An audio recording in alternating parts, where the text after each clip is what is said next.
Ce document est produit par l'Université Joseph Fourier Grenoble 1 en collaboration avec la région Rhône-Alpes et l'Université numérique francophone des sciences de la santé et du sport. Bonjour, ce cours est une introduction aux théories et aux concepts de l'économie. Tout d'abord, pourquoi vous proposez à vous, étudiants en médecine, un cours portant sur l'économie ? Tout d'abord, c'est une question de culture générale qui s'inscrit dans ce module de sciences, société, humanité, et puis surtout parce que l'activité économique en relation directe avec la santé des hommes représente une part importante de l'activité économique globale dans les pays développés, 10% au moins, et bien davantage si on ajoute les activités d'investissement dans les infrastructures qui visent à maintenir ou à améliorer l'environnement, telles par exemple la qualité de l'eau.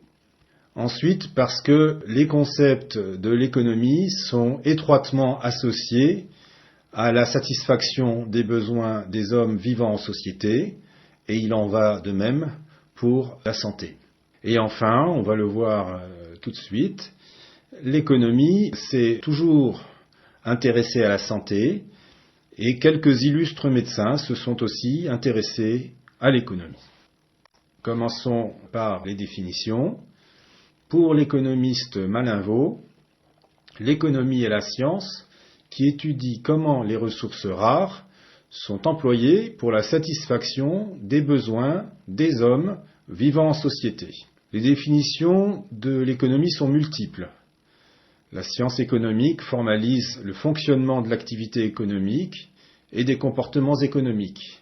C'est pourquoi elle propose des concepts que nous allons aborder, des théories qu'on va voir très brièvement et des méthodes que nous aborderons que très peu. La science économique résulte d'une accumulation de connaissances et de conventions de représentation du monde et des comportements économiques. Des visions différentes du monde et des hommes conduisent à autant de points de vue et de cadres théoriques en économie. Nous verrons ces points-là notamment vers la fin de ce cours lorsque nous aborderons les questions autour de la pensée économique. Définition plus courte, l'économie c'est aussi la science des richesses, la science des échanges marchands, la science des choix efficaces. Notez que la définition la plus communément retenue est celle de Malinvaud, qui insiste sur cette notion de satisfaction de besoins d'hommes vivant en société.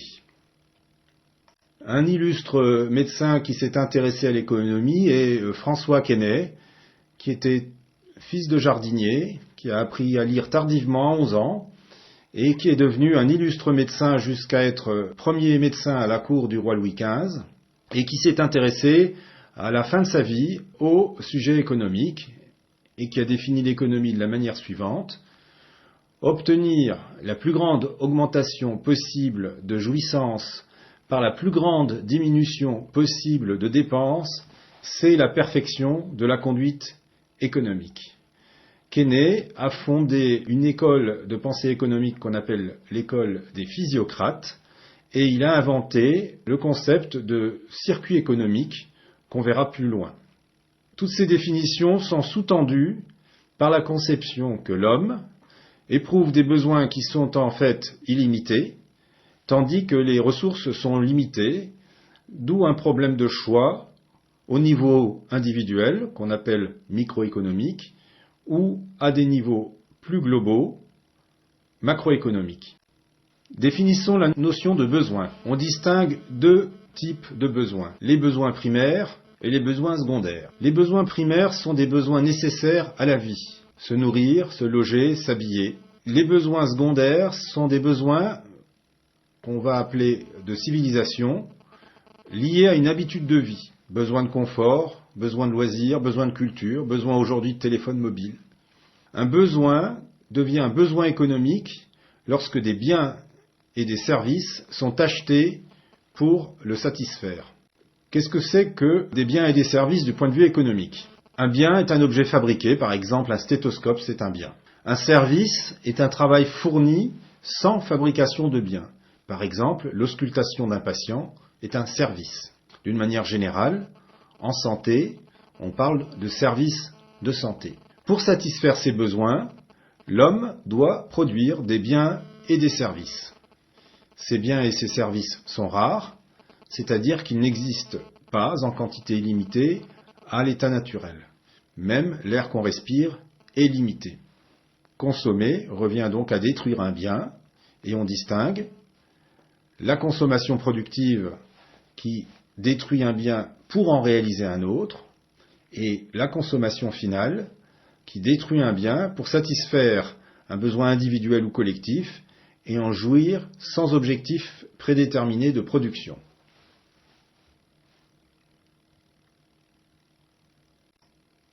Quelles sont les typologies des biens qu'on peut reconnaître? D'abord, en fonction de leur destination, on va distinguer des biens de consommation, qui sont des objets de consommation finale, des biens de production, objets de consommation productive. On se sert de ces biens pour fabriquer quelque chose. En fonction de leur durée de vie, on va distinguer des biens durables, des biens semi-durables, qui sont menacés d'obsolescence, par exemple en devenant techniquement dépassés, et puis des biens non durables, qu'on appelle aussi des biens périssables. Aujourd'hui, on parle souvent de développement durable, qui consiste parfois à essayer de transformer des biens non durables en biens semi-durables et des biens semi-durables en biens durables. Les biens non marchands sont fournis par les administrations, soit gratuitement, soit à un prix inférieur au coût de revient. Par exemple, secours est un bien non marchand, puisque vous ne le payez pas le prix qu'il pourrait coûter. Les biens publics et les biens privés. Les biens publics sont des biens qui ne peuvent pas être fournis par des particuliers ou qui ne peuvent pas être consommés de manière individuelle lorsqu'ils sont des biens collectifs, ou bien encore qui ne peuvent pas être appropriés individuellement. Par exemple, les voies ferrées de la SNCF sont des biens publics. Ils ne peuvent pas faire l'objet d'une appropriation par un individu. Dès lors qu'il y a des besoins et des biens, un système économique se met en place avec des opérations de production, de distribution et de consommation des biens et des services. Et puis, avec aussi des institutions et des activités ayant pour but de faciliter et de réguler ces opérations. Ce sont des agents économiques. On distingue 5 grandes sortes d'agents économiques, conceptuellement: les entreprises, les ménages, les administrations ou l'État, les institutions de crédit, c'est-à-dire les banques et d'assurance, et enfin, conceptuellement, les échanges avec l'étranger. Quel est le rôle des agents économiques? Les entreprises produisent des biens et des services dits marchands, puisqu'on les achète.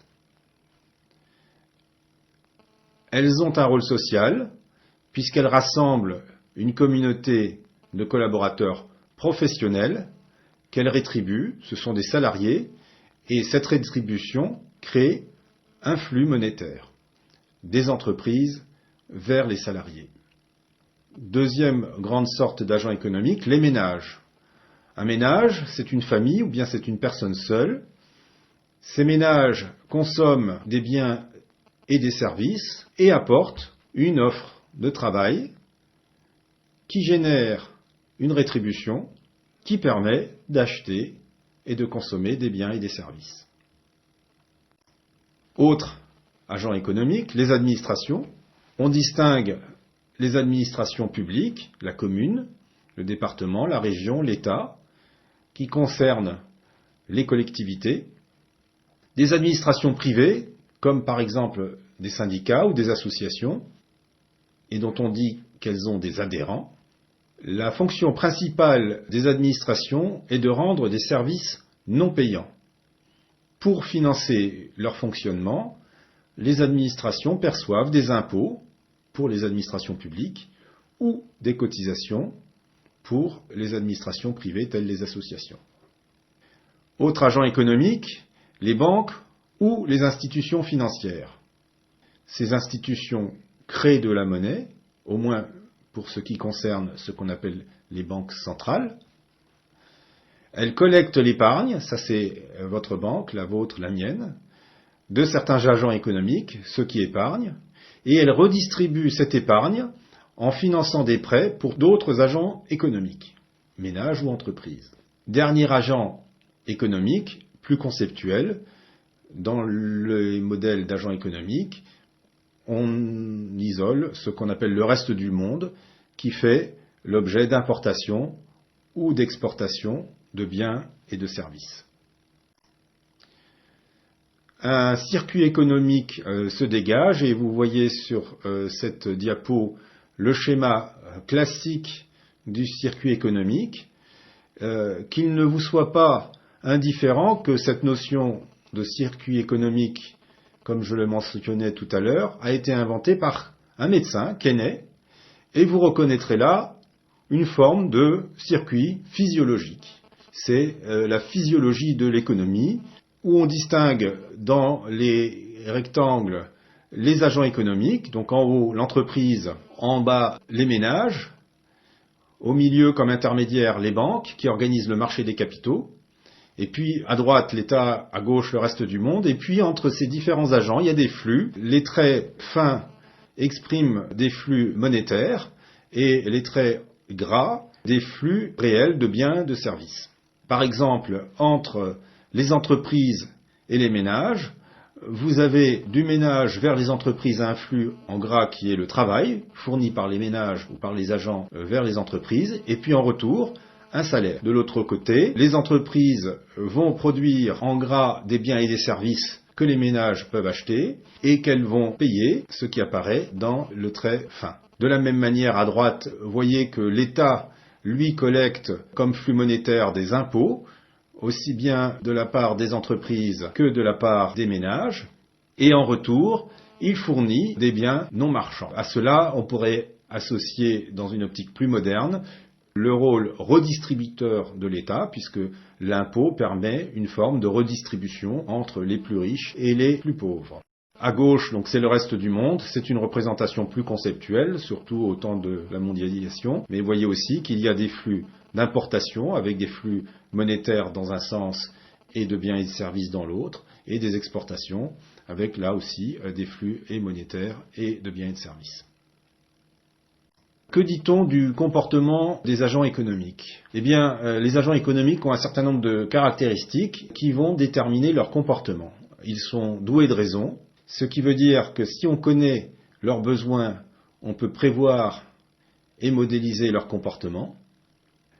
Ils sont dotés de connaissances et de compétences, ce qui veut dire qu'ils sont capables de discerner dans l'offre de biens et de services ce qui les intéresse et ce qui a plus de valeur ou moins de valeur pour eux. Ils sont libres d'utiliser leurs ressources.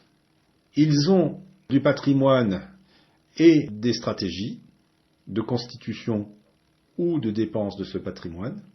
Ils sont capables d'effectuer des calculs, capables de classer leurs besoins et leurs désirs. Ils établissent des transactions ou des échanges, sont capables de prendre des initiatives économiques telles l'épargne, l'investissement, l'emprunt ou le prêt. Enfin, ils peuvent s'enrichir ou s'appauvrir. On distingue différentes branches d'activité par l'expression industrie, en ajoutant souvent le qualificatif permettant de décrire la nature de l'industrie. On distingue les industries extractives des industries manufacturielles. Les industries extractives, c'est les industries qui consistent par exemple à extraire des ressources, du minerai par exemple. Et les industries manufacturières, c'est la fabrication des objets, des biens. On peut parler d'industrie du bâtiment, des transports, des télécommunications. On classe les activités de santé, de transport, de communication, ainsi que les activités financières, d'éducation, d'hôtellerie, de restauration, ainsi aussi que les activités administratives parmi les activités de service. Les activités d'éducation, de formation, sont également des activités de service. Il y a des nomenclatures pour faire l'inventaire des différentes sortes d'activités. Nous allons maintenant passer à d'autres sujets en économie en passant en revue les 3 plus grands concepts de la macroéconomie. Je vous rappelle que la macroéconomie, c'est l'économie qui s'intéresse à ce qui se passe au niveau des populations, des collectivités. Donc les 3 grands concepts que nous allons aborder sont la croissance économique, le chômage et l'inflation. Alors, la croissance économique, elle est mesurée par le PIB, produit intérieur brut, qui est défini comme étant la valeur totale de la production interne des biens et des services d'un pays. On peut le mesurer ou le calculer de plusieurs manières. Par la production, c'est la somme de tout ce qui est produit dans un pays. Par les dépenses, c'est la somme de tout ce qui est acheté par un pays.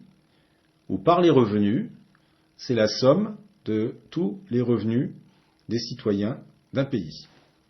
Le PIB est le principal indicateur de la richesse d'un pays et on a l'habitude de le rapporter par habitant, c'est le PIB par habitant. Ce PIB ne tient pas compte du travail clandestin puisque par définition on ne sait pas le reconnaître et le quantifier, ni même de l'économie illicite, donc les trafics illicites. On sait bien que le trafic de drogue, par exemple, génère une activité économique non négligeable. Deuxième concept majeur de la macroéconomie, l'inflation. Qu'est-ce que c'est que l'inflation ? Vous en entendez parler tous les jours. C'est la baisse durable de la valeur de la monnaie qui se traduit par une hausse globale du niveau général des prix. Une chose qu'on payait hier un certain prix, on la payera aujourd'hui un petit peu plus cher. Cette inflation est mesurée par un taux d'inflation. La déflation est le contraire de l'inflation. La stagflation, c'est l'association d'une inflation élevée et de l'absence de croissance économique, voire d'une décroissance économique. Le Japon, par exemple, connaît depuis 20 ans une situation de stagflation. L'hyperinflation est une inflation très élevée, incontrôlable, accompagnée de crises sociales terribles, voire de guerres. Certains d'entre vous connaissent peut-être l'image de ces Allemands avant la Deuxième Guerre mondiale qui allaient acheter leur pain avec une brouette pleine de billets de banque. Troisième notion majeure en macroéconomie, le chômage. Là aussi, c'est quelque chose dont on entend parler tous les jours, mais c'est une notion récente. Quelle est la définition du chômage ? Pour le Bureau international du travail, c'est l'absence de travail pour une personne de plus de 15 ans, disponible pour travailler et recherchant activement un emploi. Le chômage est mesuré par un taux de chômage qui est un pourcentage rapporté à la population susceptible de travailler. Mais ce chômage, il est intrinsèquement relié à la notion de salariat qui est historiquement récente. Il est source de discussions sur les définitions et sur les mesures. Et pour ceux d'entre vous qui s'intéressent un peu à la politique, il ne vous a sûrement pas échappé qu'à chaque fois qu'on parle de taux de chômage, en France par exemple, on discute de chômage qui baisse ou qui augmente, on discute de manière dont ces mesures ont été prises et de leurs résultats. Il y a de nombreux travaux théoriques qui conduisent à une typologie du chômage. On distingue ainsi la notion de chômage frictionnel ou chômage d'adaptation. Ce sont des économistes qui ont montré que même dans une situation de société de plein emploi, le fait simplement de devoir chercher du travail, changer d'emploi, conduit à un chômage d'adaptation qui est lié au temps de recherche d'un nouvel emploi. Certains ont chiffré ce chômage d'adaptation à 2-3%.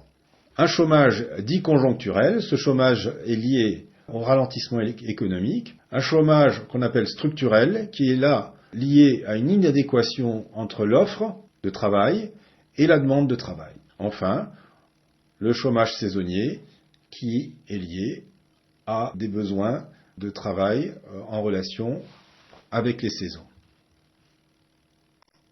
Après ces 3 grands concepts de macroéconomie, nous allons encore changer de sujet pour parler un peu de pensée économique. Alors, pour ceux d'entre vous qui redoublent, l'année dernière, nous avions un cours d'économie qui ne portait que sur la pensée économique, mais pour faire suite aux demandes de vos camarades, eh bien, cette année, nous avons réduit ce cours pour insister davantage sur les concepts généraux de l'économie qu'on vient d'évoquer ensemble.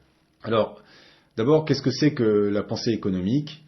C'est une pensée qui s'étudie dans l'histoire. C'est une pensée qui s'intéresse à l'histoire des faits économiques, des concepts philosophiques et politiques, et beaucoup plus récemment aux théories économiques, et qui par conséquent est plurielle, puisqu'elle est en relation avec la vision par les hommes de leur temps, de leur propre société et du fonctionnement économique de ces sociétés.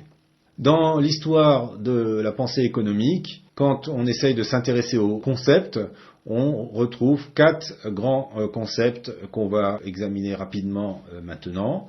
Ces 4 grands concepts sont la valeur, les crises de surproduction, l'existence ou non de lois naturelles, et enfin la notion d'analyse micro et macroéconomique. Alors qu'est-ce que c'est que la valeur et qu'est-ce qui fonde la valeur ? Tout le monde sait que telle chose a une valeur pour les uns, une autre valeur pour les autres. Pour l'acquérir, il faut payer. Donc, il y a une relation entre la notion de valeur et de prix. Mais c'est une relation compliquée qui a été illustrée par un économiste qui a posé le paradoxe du diamant et de l'eau. On sait bien que le diamant est un petit objet qui a beaucoup de valeur. Mais quelle est la valeur d'un diamant dans le désert? Et qu'est-ce qui a le plus de valeur dans le désert? L'eau ou le diamant? Et donc ça a conduit à des interrogations sur comment approcher cette notion de valeur. On a distingué 2 manières d'approcher la valeur. Une manière qui repose sur la notion d'utilité. La valeur des objets repose sur l'utilité qu'ils procurent. Et une autre approche qui repose sur la valeur travail. La valeur est fonction du travail nécessaire à la fabrication des biens. On a essayé aussi de faire une synthèse entre ces 2 approches qu'on peut opposer, l'utilité et le travail, en définissant la notion de valeur d'usage, qui est en relation avec l'utilité d'un bien, et puis la notion de valeur d'échange, qui est en relation avec le travail stocké que représente le bien qui a été produit par ce travail. Deuxième concept, la notion de crise de surproduction. D'abord, est-il possible d'avoir une surproduction généralisée? Qu'est-ce que c'est que la surproduction? C'est lorsque, dans un système, toutes les quantités fabriquées ne sont pas vendues. Ces crises de surproduction conduisent à baisser la production, et la baisse de la production conduit à la baisse des moyens humains nécessaires à cette production et par conséquent au chômage. Alors un économiste qui s'appelle Say a énoncé une loi qu'on appelle la loi des débouchés et qui dit que l'offre crée sa propre demande, que la monnaie n'est qu'un moyen d'échange et que par conséquent, si l'offre crée sa propre demande, eh bien, le chômage ne peut pas exister puisqu'il suffit qu'il y ait une offre pour qu'il y ait quelqu'un pour l'acquérir. Cette loi a été contestée, d'abord en montrant que la monnaie pouvait être désirée et stockée pour ce qu'elle est, c'est ce qu'on appelle la thésaurisation ou l'épargne, et elle conduit donc à sortir les revenus des circuits économiques, à un excès d'épargne et donc à une insuffisance de la demande. Existe-t-il des lois naturelles ? Pour certains, les lois naturelles sont universelles et éternelles. Elles s'imposent à toutes les sociétés. Par exemple, la propriété, pour certains, est une loi naturelle. Mais on voit bien que dans certaines sociétés, la propriété n'a pas de sens, n'a pas d'existence. Leur existence est aussi contestée par des théoriciens ou par des idéologues. Par exemple, vous trouverez ici cette citation de Karl Marx dans Le Capital, entre guillemets, « C'est par intérêt que vous, les bourgeois, érigez en loi naturelle de la nature et de la raison vos rapports de production et de propriété qui n'ont qu'un caractère historique. » On voit bien là que Marx conteste la réalité, en termes de loi naturelle, de la propriété. Analyse micro ou macroéconomique. Qu'est-ce que c'est que l'analyse microéconomique? C'est l'analyse économique qui s'intéresse à l'individu. L'individu est considéré de nature hédoniste, c'est-à-dire qu'il recherche son plaisir. Il est utilitariste et a donc un comportement rationnel. Il veut maximiser son bien-être personnel. C'est ce que chacun fait avec les moyens dont il dispose. Il a le choix dans l'utilisation de ses moyens et va rationaliser ses dépenses en fonction de ses besoins et de son bien-être personnel. L'objet de la microéconomie est alors d'étudier comment l'individu affecte ses ressources, qui sont rares, par rapport à ses besoins. On va étudier le comportement des individus. L'analyse macroéconomique étudie les comportements de groupes ou de populations et les relations entre des données globales, entre par exemple la demande globale, l'offre globale ou encore l'épargne globale. Voyons maintenant comment la pensée économique s'inscrit dans l'histoire des faits économiques et dans l'histoire des concepts philosophiques et politiques, en examinant quelques jalons clés dans l'histoire et un petit nombre de penseurs qui ont marqué l'histoire de la pensée économique. Commençons par l'Antiquité. Le Code d'Hammurabi, 4000 ans avant notre ère, distingue déjà la notion de tarif médical en proposant de ne pas faire payer le même prix pour des soins à un homme libre et pour des soins à un esclave. Pour les Grecs, l'idéal de l'homme, c'est l'aristocrate, le noble. Les Grecs condamnent le profit, on verra d'ailleurs que cette condamnation du profit est assez constante durant l'histoire, ainsi que l'usure. Aristote condamne l'usure comme étant non naturelle. Enfin, Platon justifie la spécialisation et la division du travail. On verra tout à l'heure que beaucoup plus récemment, des économistes classiques tels Adam Smith produiront la même analyse. Les Romains n'inventent rien, mais ils vont ajouter à la pensée grecque un dispositif juridique extrêmement puissant qui adapte la pensée grecque à une société ouverte. Les Romains, c'est un empire, et le droit romain qui existe encore aujourd'hui à travers ces différents avatars dans notre droit à nous, le droit romain a consisté à adapter à un empire immense une pensée grecque. Au Moyen Âge, l'économie est subordonnée à la morale, dans la continuation de la pensée antique, avec toujours une défiance à l'égard de la richesse. Les philosophes et religieux du Moyen Âge ont beaucoup réfléchi à la notion du juste prix, celui qui ne lèse ni l'acheteur ni le vendeur, ont condamné les prêts à intérêt, et donc à cette époque, l'économie était très très proche des aspects religieux. À la Renaissance, avec le développement des États, la richesse devient indispensable. L'économie classique commence avec un auteur qui s'appelle Adam Smith, qui est considéré comme le premier économiste classique, et qui a écrit en 1776 son ouvrage majeur qui s'appelle « Recherche sur la nature et les causes des richesses des nations ».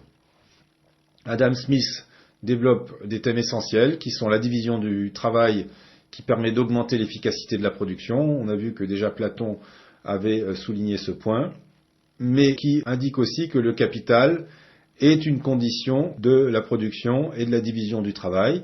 Le capital parce qu'il faut acheter les outils et l'environnement qui permet la production.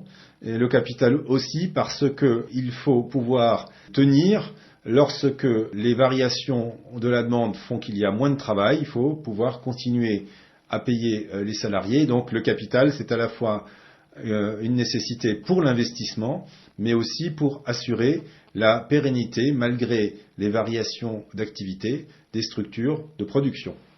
Pour Adam Smith, une économie en expansion augmente l'emploi, et à l'opposé, la récession conduit à la concurrence entre les ouvriers et à un chômage d'adaptation. Deuxième économiste, Marx, qu'on qualifie de socialiste scientifique, dont la principale œuvre est Le Capital, écrit et publié en 1864. Marx n'est pas seulement un auteur économique, c'est aussi un révolutionnaire qui fonde en 1864 la première internationale socialiste et qui va exercer, après sa mort et jusqu'à aujourd'hui, une influence considérable auprès de pays qui revendiquent sa doctrine économique, principalement l'URSS, qui n'existe plus puisque maintenant c'est la Russie, et la Chine qui aujourd'hui associe le capitalisme dans ce qu'il a de plus extrême et le socialisme. Le matérialisme historique et la doctrine de Marx, c'est une vision globale, c'est une philosophie de l'histoire. Ses principaux thèmes sont que le capital, qui est une notion abstraite chez Marx, exploite le travail ce sont les ouvriers, afin de produire de la plus-value. Mais le capital essaye aussi de maintenir dans la dépendance les ouvriers, c'est-à-dire fait en sorte qu'ils ne puissent pas épargner, afin d'avoir toujours à sa disposition des ouvriers. Et enfin, Marx considère que l'histoire a une fin et que la misère croissante et les contradictions internes conduiront le capitalisme à sa perte, avec des rendements décroissants qui conduiront à une surproduction qui elles-mêmes conduiront à des crises, et puis une concentration des entreprises, les dernières entreprises se détruisant entre elles. L'influence politique de Marx diminue depuis la chute du mur de Berlin, mais c'est une pensée puissante, encore actuelle, qui est évidemment impossible à résumer sur une seule page.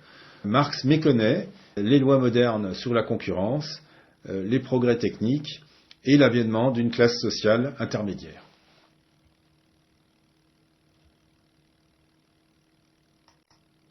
Keynes, né en 1883, mort en 1946, est un économiste qui était à la fois universitaire, journaliste, financier, administrateur, qui avait un goût certain pour les arts et qui a été un acteur tout au long de sa vie de premier plan dans la vie économique.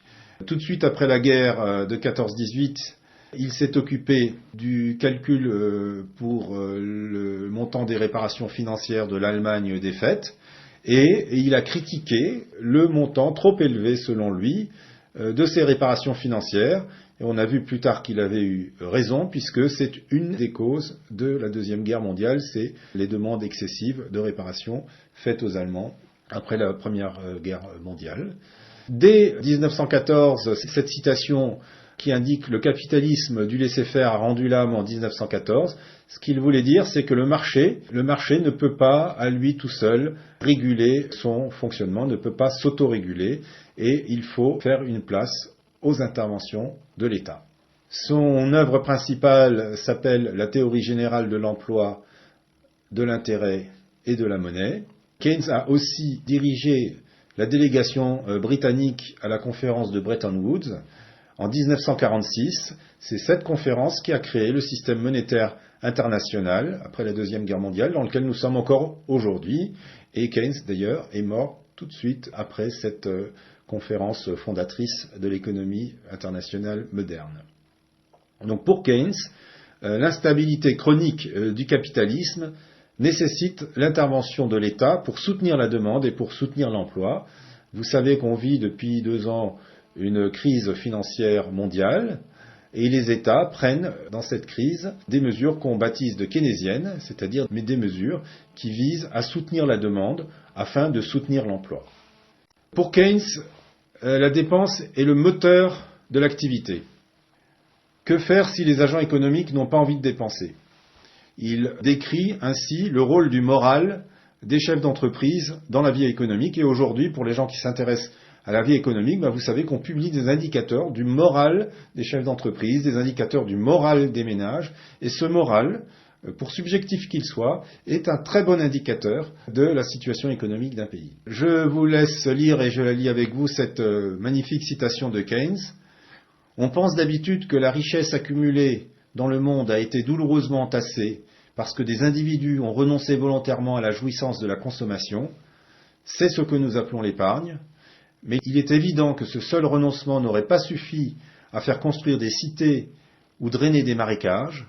C'est l'esprit d'entreprise qui construit et améliore les biens de ce monde. Si l'esprit d'entreprise est vaillant, la richesse s'accumule, quelle que soit la tendance à l'épargne. Si l'esprit d'entreprise s'assoupit, la richesse décline, quoi que fasse l'épargne. Cette citation est fort intéressante parce qu'elle montre que Keynes, qui est considéré avec, je dirais, dans les catégories modernes comme un économiste de gauche, puisque en cas de crise, il soutient le principe de l'intervention de l'État pour soutenir la demande et l'emploi. On voit là qu'en même temps, il considère que c'est l'esprit d'entreprise qui permet le développement économique et que épargner ne sert à rien si cette épargne n'est pas investie dans la construction, dans l'exemple qu'il donne, la construction des cités ou drainer des marécages. Dans la théorie économique de Keynes, quand il y a excès d'épargne, les taux d'intérêt doivent baisser. Pourquoi ? Parce qu'en faisant baisser les taux d'intérêt, on encourage ceux qui détiennent l'épargne à dépenser leur argent, et en dépensant leur argent pour acquérir des biens et des services, ils favorisent le bon fonctionnement de l'économie et luttent contre le chômage. En même temps, ce mécanisme est insuffisant lors de crise et doit conduire à l'intervention de l'État qui doit s'endetter pour rembourser plus tard, et c'est exactement ce que font en ce moment les États. Vous savez que par exemple la dette de la France est presque égale aujourd'hui à son PIB, elle s'en approche en tout cas. La dette des États-Unis est aussi très élevée, d'une manière générale dans les pays occidentaux. Les pays sont très endettés. Et ces dettes s'accroissent encore en ce moment puisque ces États s'endettent pour soutenir la demande dans la situation de crise économique qu'on vit en ce moment. Dernier économiste que l'on va aborder, c'est Friedman, qu'on oppose parfois, mais à tort, à Keynes. Friedman a été prix Nobel d'économie en 1976. C'est le chef de file d'une école de pensée qu'on appelle l'école de Chicago. On dit de lui qu'il est monétariste, on va voir pourquoi, et on l'associe à une vision très libérale de l'économie et de la société. Il a inventé cette notion de revenu permanent qui explique la consommation indépendamment des variations de revenus. Il soutient qu'il existe un taux de chômage naturel ou frictionnel qu'on a évoqué tout à l'heure, lié à la recherche de nouvel emploi ou l'adaptation des collaborateurs qui changent d'emploi, voire changent de métier, et situe le niveau de ce chômage frictionnel à 3 ou 4%. Pour Friedman, les variations du stock de monnaie sont le facteur prédominant pour expliquer les variations de l'activité économique. À la différence de Keynes, Friedman met une priorité, en cas de crise, à la gestion de l'offre, afin d'améliorer le fonctionnement du marché, plutôt qu'à la gestion de la demande qui, pour Friedman, conduit à des gaspillages. En conclusion, les conceptions économiques ont varié au cours de l'histoire et ne font pas, aujourd'hui plus qu'hier, l'objet d'un consensus. Elles rendent compte des différentes perceptions de l'homme et de ses rapports en société. La médecine ne peut échapper à ces débats, à la fois en tant qu'activité économique significative, mais aussi parce que son objet est la santé de l'homme, un homme à la fois individu et population. Je vous remercie.